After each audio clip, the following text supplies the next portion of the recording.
2 outs, nobody on. D. Gordon at the plate. He's 0 for 3 tonight. First pitch swinging, lofts one out to Brian Goodwin in left field. He's underneath it. Light that baby up as the Angels pick up the opener of the series against Seattle. The final, once again, 5-3 halo. Yes, the Angels are back into the winning column after a 5-3 victory last night against the Seattle Mariners. Andrew Heaney was the winning pitcher, his first win of the year. Losing pitcher is Justin Dunn, his first of the year, and Ty Buttrey picked up his first save of the year. All ones in that column. So welcome to the first of many episodes of the Halo Recap, where we talk all things Angels. So let's get into it. Now, the past 24 hours, maybe a little more, there have been some big storylines for the Angels. Ohtani, after another short start on Sunday, revealed he had arm pain and went in for an MRI.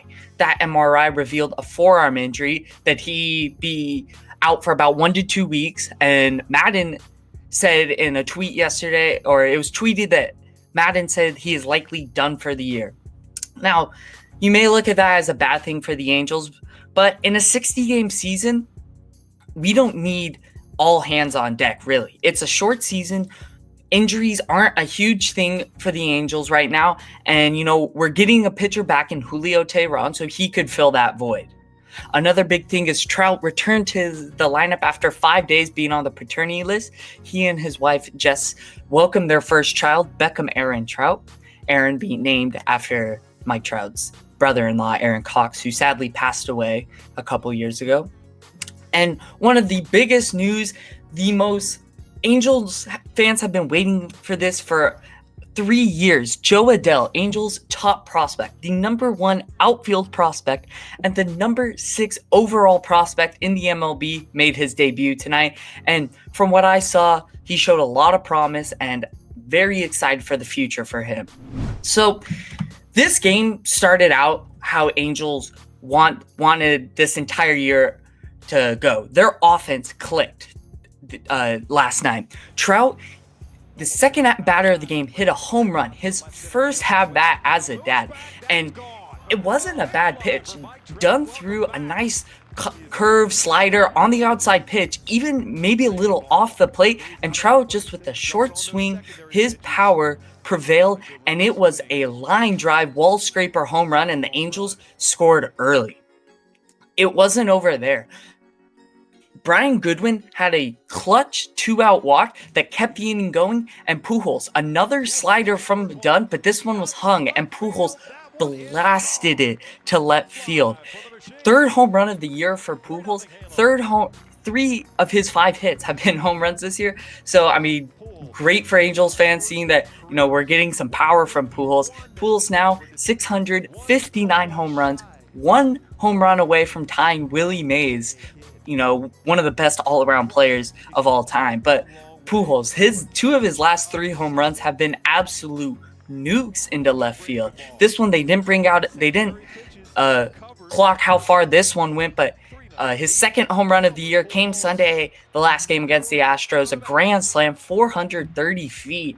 And, it's a great thing for the Angels. Pujols being lower in the lineup, that's what we wanted. We want Trout, Rendon, then maybe in the future Ohtani. But, the Angels lineup is looking really nice right now. It's coming together. That first inning wasn't over. Lots more highlights in that. One being Jo Adell recording his first hit in his first at-bat.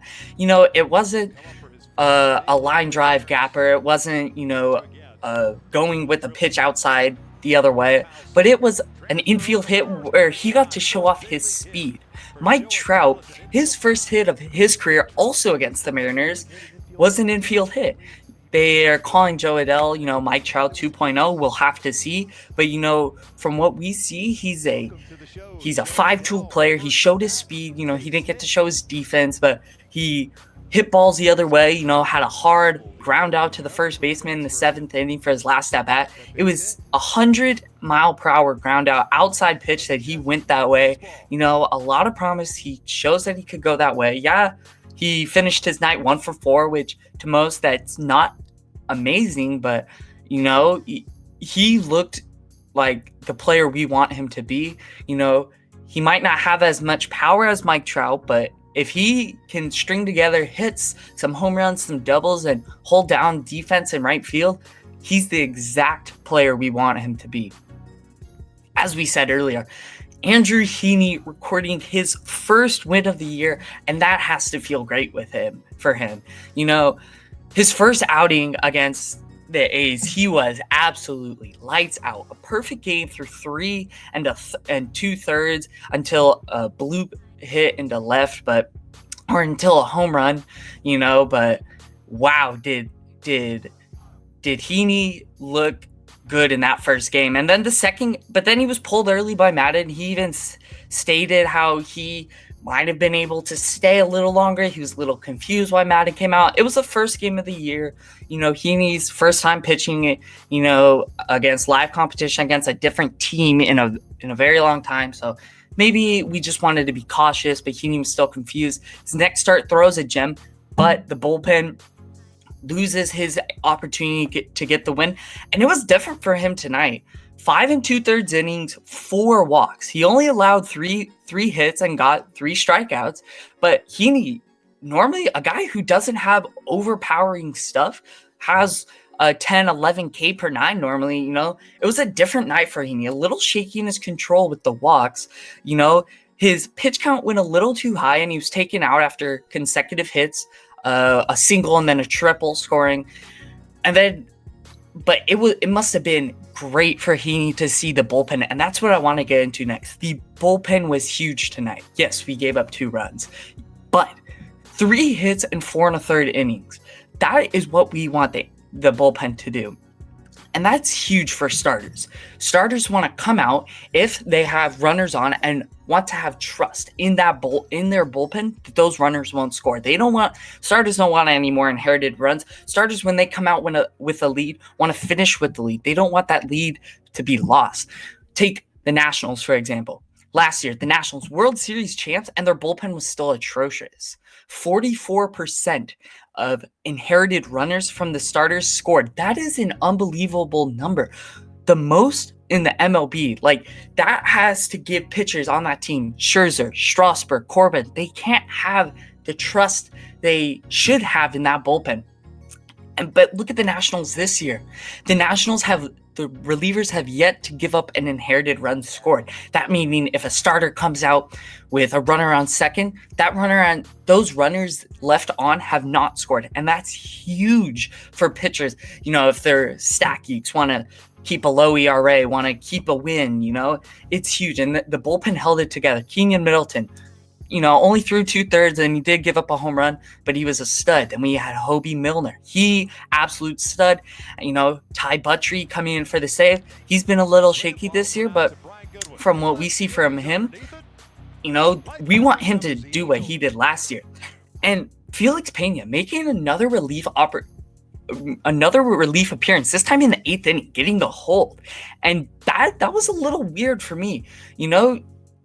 I didn't suspect Felix Pena to be this reliever, and now, he's made consecutive appearances as the setup man, and that, is a very different sight for Angels. Felix Pena, yes, he wasn't technically the starter for us last year. He had an opener, normally like Taylor Cole, someone like that, but maybe this was a role he wanted, Joe Madden putting him in this role. We know Felix Pena could be a starter. He can throw the pitches. He was a part of that no-hitter the Angels threw last year in their first game back after their first home game after the passing of Tyler Skaggs. But, if it works, I would keep it going. If Felix Pena is comfortable being a reliever, being a late-game reliever in tight and pressure situations, all power to it.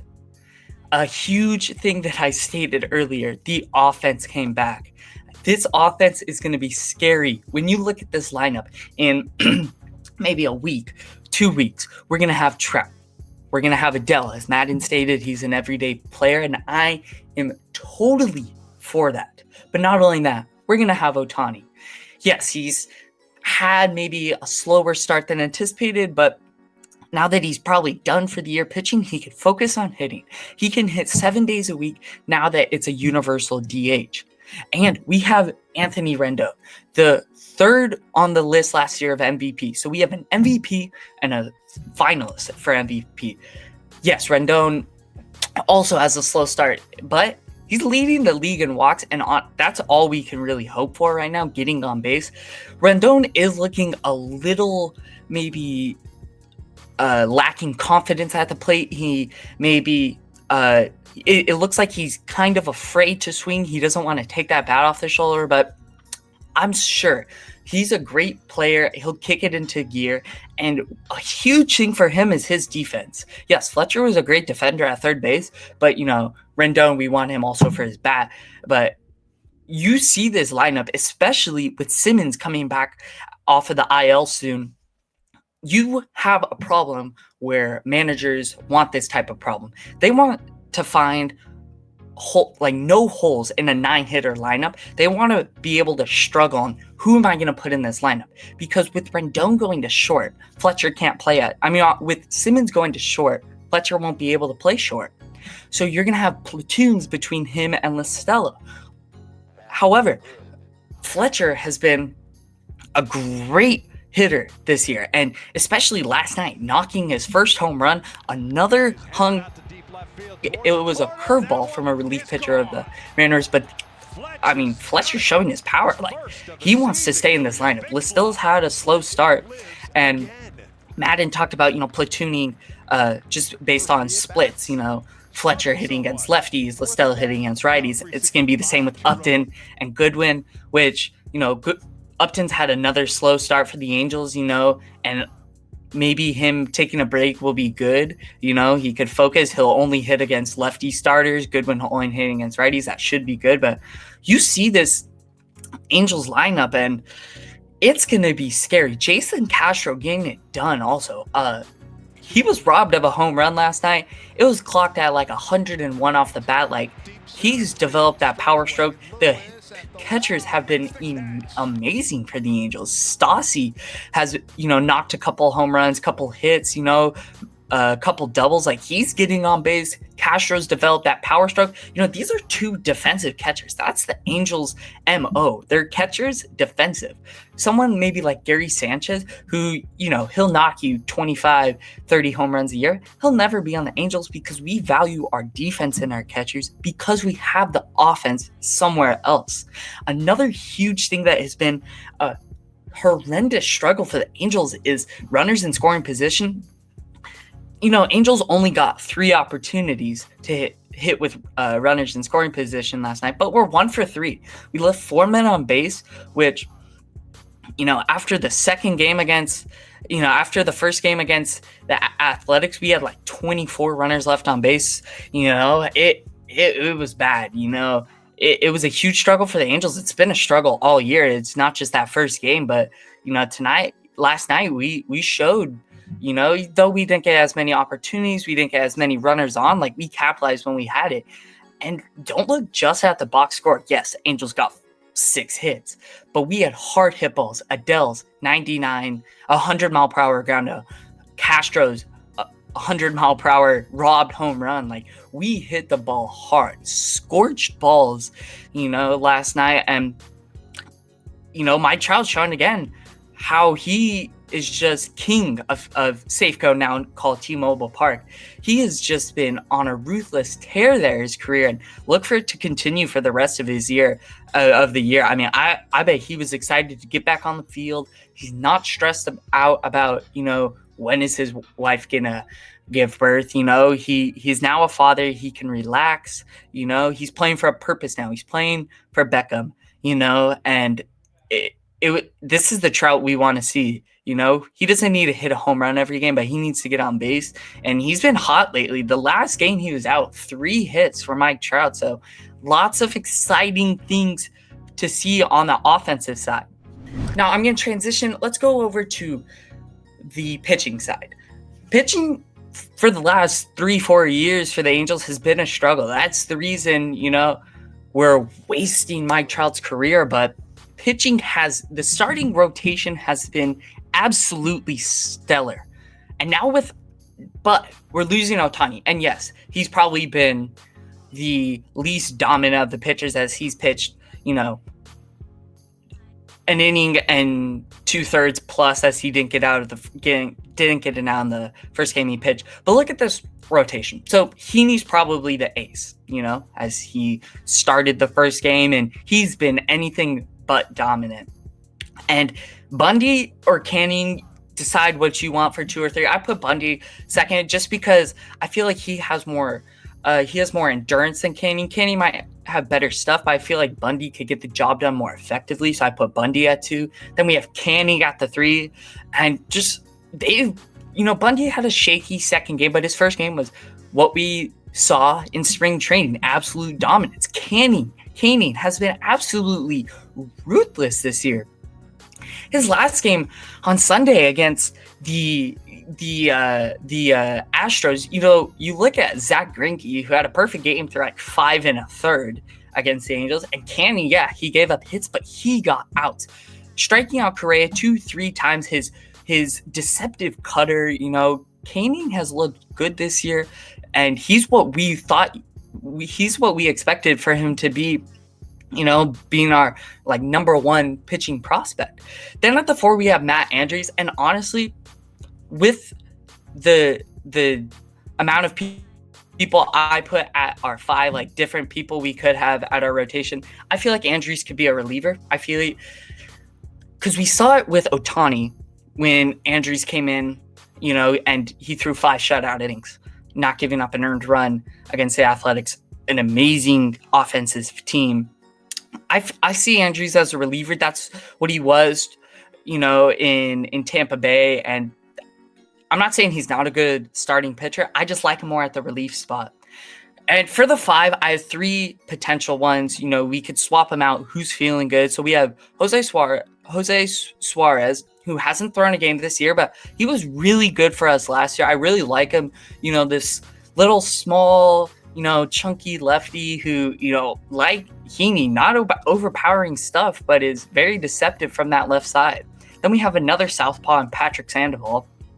He threw against the Mariners on Tuesday, and, he only went 4, but, he held the Mariners in check. He's not a long reliever, a starting pitcher. He's not going to go 7 innings for us. He may be able to, like he did in his MLB debut. He went 7 innings, but I think we just wanted to see what he had. Then we have Julio Tehran, who finally coming back after testing positive for COVID, but very excited for that to see tonight, because Tehran, a lot of people don't realize this man was absolutely dominant in Atlanta with the Braves. He didn't have, this super low ERA like someone like a Jacob deGrom, but he got wins. He got quality starts. He would give you innings, and that's what Angels desperately need. We need innings because the bullpen's being used a lot this year. Somewhat Madden's decision, but very excited to see what Tehran could do. We've heard that he'll probably be on a pitch limit after missing some time. He has made one simulated start at Long Beach during his time missed, but very excited to see what he has in store for tonight. So, Angels' next game. We'll be playing tonight at 6:40 against the Mariners. As I said, Julio Tehran is expected to make his 2020 debut, and he'll be facing Marco Gonzales. For those who don't know, Marco Gonzales pitched against the Angels on Thursday and last week, and he was dominant. I mean, Gonzales has pitched well against us. I mean, a big thing the Angels need to focus on, Marco Gonzales isn't a guy throwing 95 miles an hour. He'll max out at maybe 90. And you just got to wait on the pitch and drive it the other way. That's the huge thing. One person who does know that, how to hit against Marco Gonzales, is Mike Trout. Mike Trout right now, that's one thing to watch, I would say, as he's batting 12 for 28 against Marco Gonzales, a 4.29 average with 2 home runs, and playing at T-Mobile Park. Mike Trout's looking to put on a show. The last time Gonzales pitched, that was Trout's first game out as he went to go be with his wife. But this should be an exciting game to watch for the Angels, and I'm very excited to see. We need to just string wins together. The big thing is you don't need to win every game. Do like the Diamondbacks did 2-3 years ago. They started off the first, I think it was like 21 series of the year. They won every series or tied. Like if it was a 4-game series, they went 2-2. If it was a 3-game series, they won 2 of the 3 games. Like that's what the Angels need to focus on, winning the series. But string together a couple runs, and this Angels team has a lot of potential. Don't look at the record right now. Don't look at that 4-7 record, because the Angels, we know the potential they have. Yes, they had a slow start, but and yes, it's a 60-game season, so, we're already 11 games into the season, and, not much time's left, but if you have a good 3-week period, you're back into this thing, and the AL West has been just beating up on each other. Yes, we're one of the best divisions, but no one's, dominating right now. It's been, Astros, Athletics, and, the Mariners. No one's come out on top really to show the dominance in this division. So if you string together a couple wins, you don't need to have a 650, 700 winning percentage, But Angels need to string together a couple wins. We need the bullpen to stay strong. We need to capitalize with runners in scoring position, and that's the biggest thing. And biggest takeaways from last night's game. It was a great game, and we showed a lot of promise and potential. For one, the bullpen pitched well. They weren't amazing, but they got the job done. There's going to be games where starters come out with with only a 1-run lead, but bullpen just has to find a way to shut the door on opponents. The offense came together. Yes, we probably needed to step on their throat, after jumping to a 3-0 lead. But I think Fletcher's home run really sealed the deal. Mariners got that 1 run off Heaney, and then Fletcher sealed the deal, shut the door with the 2-run shot going up 5-1. But Adell also showed some upside. Yes, 1 for 4, but with his speed, I don't like him at the 7. I'd probably put him maybe right now 9 spot, just so you have some speed in front of Fletcher. But very excited to see what he does in the future, if he's going to be the player we want. Very excited that Madden already stated that he's going to be this everyday player. So it's not going to be, he plays maybe 5 games, and 10 games or something, and if he doesn't do well, he gets sent down. But very excited for this next game. So that'll do it for this episode of Halo Recap. Make sure to catch us tomorrow on YouTube for another post-game report. Hope you all have a great day, and go Angels.